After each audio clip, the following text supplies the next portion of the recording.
Before we start this Q&A, please give this video a thumbs up. It really helps. It lets me know that you like what I'm doing currently. So yeah, please give this video a thumbs up.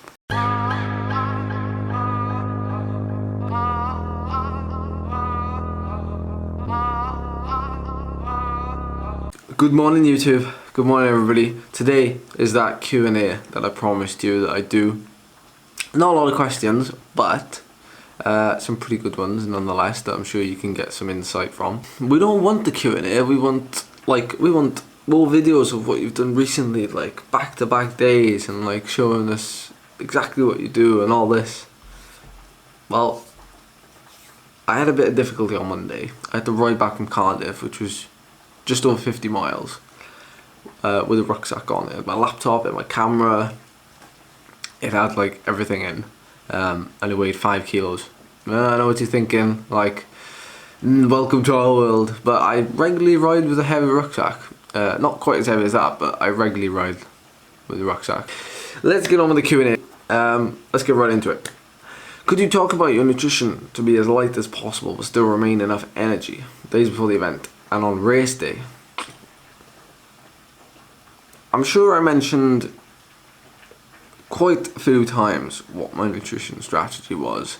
Like I laid it out like as well as I probably could have. But you know what I'm going to do? I'm going to stick some things right here from my app that will basically break down everything that I ate the morning of, during and post hill climbs. Or even the day before. Actually, yeah, let's do that. The day before and then the morning of, because I think whatever you eat after the hill climb, I don't think that matters, especially since I had a pizza on the weekend.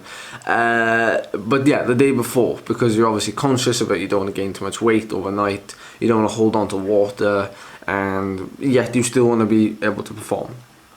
So, brief summary then, my nutrition would be very, very simple the day before. First off, it wouldn't be anything that I'm not used to eating. I think that's the number one rule. Second off, it would be very balanced. So I'd still get my carbohydrates in, but not so much that you're oversaturating your body. The thing is with the hill climb is it's not that long. So even if you're a regular eater of carbohydrate, and you train all the way up to the, or you ride your bike all the way up to the day of the event, your body is still going to have enough glycogen, enough carbohydrate in its muscles, in your body, to perform a 4-minute hill, a 10-minute hill, a 14-minute hill. Anything less than an hour, and the science backs this up, you don't actually need any extra carbohydrate. Also, the day before, my fat is kept fairly low. I'll eat things like Rivitas and avocado, which is like a crisp bread with avocado, as opposed to normal bread, just because it's so stodgy and more carbs in that than Rivitas. You can eat more. It's all about the volume, so what you can eat more of for less calories, type of thing. Yogurt, lean chicken, lean meats, and then finishing off the evening with yogurt, fruit, and a little bit of granola, stuff like that. Congrats on the strong results following a difficult time recovering from a big crash. How do your hill climb performances translate to future potential for GC results in hilly stage races? None whatsoever, I'd say. It's a completely different mentality, it's completely different effort. It's not in any way a sign of one's ability to win a stage race or a multi-day event.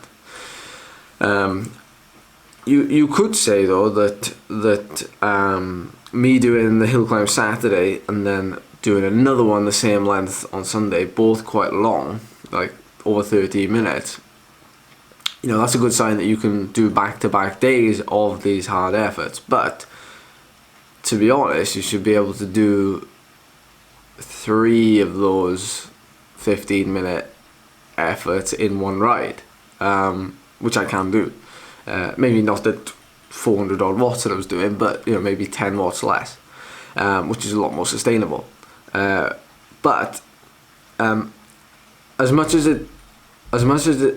you'd like to say that someone can rip uphill really fast in a hill climb, it won't tell the whole story. So you'll get a lot of people saying that it's all very well and good doing 5-minute hill climb at like 8 watts per kilo. I know I'm going a bit deep here, but can you do that at the end of a 5-hour race? And can you do a 15-minute climb up Porlock after 3 hours of mountains in Dartmoor? I know I can, but so I could answer that question and say they translate really well. But I'd say for the average rider, they don't. And the reason why I do these hill climbs is to extend my season. It's the only really primary focus of it. So in the UK, and I know a lot of you are from outside the UK, so in the UK at this time of year, we get this really weird spell of weather where there's very little rain for some reason, and the temperature doesn't seem to drop much. So a lot of riders tend to take their off season now, and they end up getting back into training in like the end of October or whatever, and it ends up being like that's when the weather changes, so it starts to get wet, cold, grim, everything. So I like to take my off season then, so I'm kind of extending that rough patch a little bit further. Okay, how do you create a personalised training plan? Does doing different turbo sessions 5 times a week with 2 rest days count as a training plan? If you just take whatever session you feel like 30-30s Monday, cadence drills Tuesday, sweet spot Wednesday. Yeah, I mean, that's a very basic way of looking at it, I think, but there's still structure there. And I think structure and consistency is all that matters. I know I try to hammer across to people locally and some of the guys that I coach as well that consistency is key to everything. Like, it's not about I have to do an effort today, I have to do an effort tomorrow, I have to do an effort on Thursday. It's like, you don't have to do an effort every day, so long as you're being consistent and you're riding your bike. Because this was used once before, this analogy, but say if you were training and you went out every Sunday and you went out with a group of guys that love going really hard, and you did a 5-hour ride and you did like 170k in 5 hours, and you're banging your heads and like you're doing massive turns and all this, you'll be fried maybe for 4 days. If you did 1-hour sessions every day for 5 days, you do the same amount of training as that guy did in 1 day for 5 hours, but you'd be training for 5 days more, or 4 days more rather, than his 1 day. Over a year, he ends up training 52 times in a year, and you end up training nearly 200 times, or more, or less, whatever, it depends if you have rest days. But consistency is key, and that brings more performance benefits and more adaptations inside your body and obviously mentally than anything else. So to go back to the question, how do I create my personal training plan? I've got a lot of experience. Like when I coach myself as a junior, I obviously coach myself onto JLT Kondo. So I coach myself. I obviously had other people I can go to for questions, and I encourage a lot of people to do that, asking questions like how can I do a sprint session, and then they'll give you like examples and you can kind of make up your own. But as a junior, I always used to coach myself. I'm also back to coaching myself now for the hill climbs, and I do it all on Training Peaks, and it's very simple training, especially Training Peaks Premium, where you can actually schedule in workouts days in advance, even weeks in advance, and you can almost see where you're going to go, where you're going to be.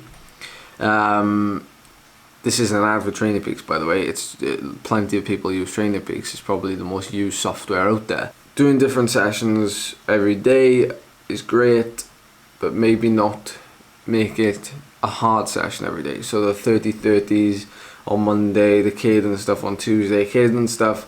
If it's low cadence stuff, that'll be okay and won't tax you. But the sweet spot stuff on Wednesday probably will tax you as much as the 30-30s did on Monday. So long as you don't do anything hard on Thursday. So almost for any kind of amateur guy, I'd suggest like 1 day on, 1 day off. If you really do want to ride every day. But if you want to see improvements, then you've got to start looking at, okay, where can I do little blocks?